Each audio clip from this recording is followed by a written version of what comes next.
संजय राउत के घर पर ईडी की छापेमारी चल रही है। इसी छापेमारी के दौरान संजय राउत ने कुछ ट्वीट भी किए।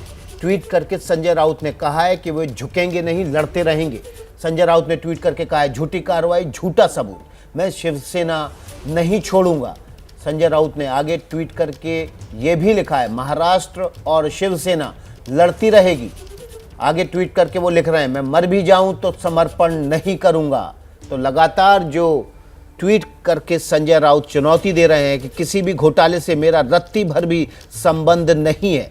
आगे क्या लिख रहे हैं संजय राउत? संजय राउत ने ट्वीट किया है और आगे लिख रहे हैं कि मैं बाला साहब की कसम लेकर बता रहा हूं। वो बाला साहब की कसम खा रहे हैं और कह रहे हैं कि बाला साहब ने हमें लड़ना सिखाया है। तो इस कार्रवाई के विरोध में ये ट्वीट उनका कि मैं शिवसेना के लिए लड़ता रहूंगा।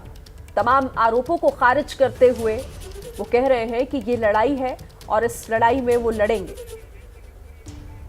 झुकूंगा नहीं स्टाइल में उन्होंने ट्वीट करके कहा है कि लड़ता रहूंगा, झुकूंगा नहीं, समर्पण नहीं करूंगा। एबीपी न्यूज के शो प्रेस कॉन्फ्रेंस में संजय राउत ने कहा है कि उनके खिलाफ कार्रवाई के पीछे राजनीति है।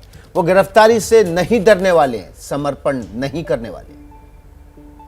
पूरा वक्त तो जो मेरे ज़िंदगी में आप बता रहे हैं, मैं उसके लिए कोई ज़्यादा महत्व नहीं देता हूँ। ये भी राजनीति है। कोई राजनीतिक फ़ायदे तोटे के लिए हमारे ऊपर, हमारे जैसे लोगों के ऊपर एक्शन ले लेते हैं, मैं उनको छोड़ देता हूँ।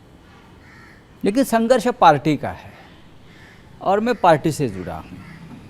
हमारे ऊपर जो एक्शन हो रहे हैं वो भी पार्टी से जुड़ी है कि इस कठिन समय में मैं पार्टी के साथ न रहूँ।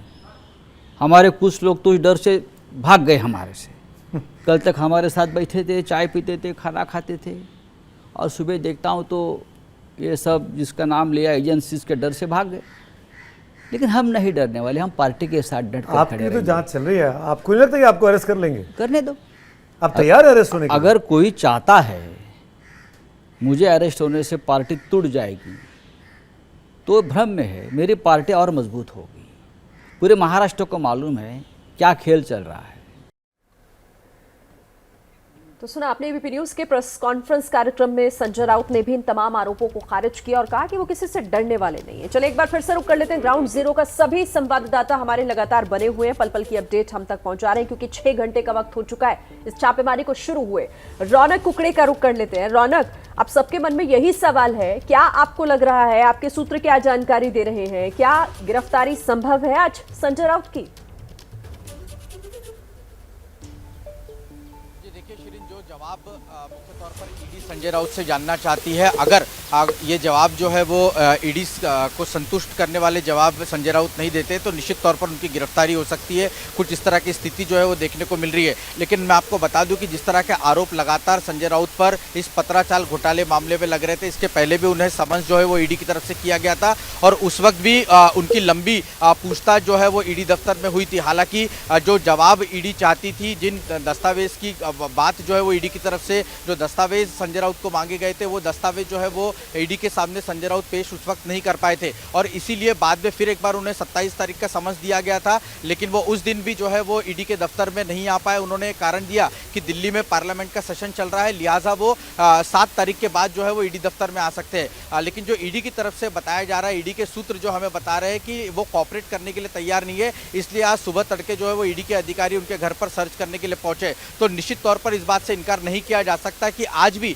जो ईडी के अधिकारी उनके घर पर पहुंचे हैं और जिन सवालों के जवाब वो संजय राउत से चाहते हैं, अगर वो जवाब संजय राउत देने में कामयाब नहीं हो पाते तो निश्चित तौर पर उनकी गिरफ्तारी जो है वो यहाँ पर हो सकती है और उसी दिशा में करीबन ये जो मामला है वो आगे बढ़ता हुआ दिख रहा है। ये कहे तो गलत नहीं होगा। जी बिल्कुल, तो रौनक कोकड़े जानकारी दे रहे हैं कि मामला जो है उसी तरह बढ़ता हुआ दिखाई दे रहा है और अगर पर्याप्त सबूत होंगे तो ईडी गिरफ्तारी की कार्रवाई कर सकती है। 5.5 घंटे के आसपास हो चुके हैं जब ईडी की कार्रवाई चल रही है और इस खबर पर हमारी नज़र बनी हुई है। हमारे 3 सहयोगी लगातार ग्राउंड जीरो से बने हुए और इस बीच एक और बड़ी खबर आ रही है। ईडी की तीसरी टीम गोरेगांव में छापेमारी की कार्रवाई कर रही है। गोरेगांव में छापा मार रहे हैं ईडी के अफसर।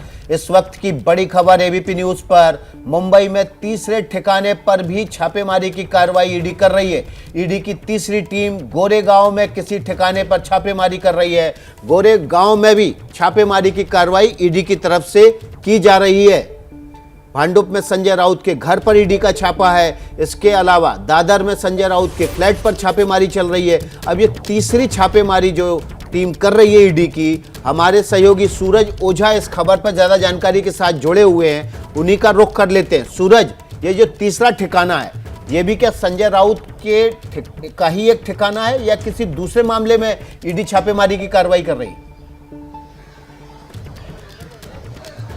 नहीं विकास, ये जो तीनों टीम जो छापेमारी कर रही है वो एक ही मामला है, पत्राचाल मामला। इसी को लेकर अलग अलग ठिकानों पर छापेमारी चल रही है। देखिए, इस पूरे मामले को हम कनेक्ट करते हैं। जो कथित तौर पर प्रवीण राउत के अकाउंट से पैसे आए थे संजय राउत के अकाउंट में, उस संजय राउत की पत्नी के अकाउंट में, उन पैसों का इस्तेमाल दादर के जिस फ्लैट को खरीदने के लिए किया गया था, उस फ्लैट पर ईडी ने छापेमारी की है।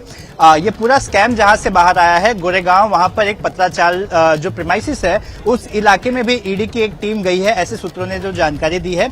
उस इलाके में भी अब ईडी ये पता लगाने की कोशिश कर रही है कि कहीं कुछ वो मिस तो नहीं कर रहे हैं, कोई डॉट वो कहीं मिस तो नहीं कर रहे हैं। क्या मजबूरी है मेरी, बताइए। मैं अभी आपको बताती हूँ कि मैंने ओए होए होए होए होए, नमकीन के चटकारे लेते हुए टकटकी मार के डिबेट शो को पॉज रिपीट कर कर के देख रहे हैं जोगिंदर जी। इनकी तरह आप भी देखें अपनी फेवरेट डिबेट्स को रिपीट कर और डाउनलोड कीजिए एबीपी लाइव ऐप अपने स्मार्ट टीवी पर।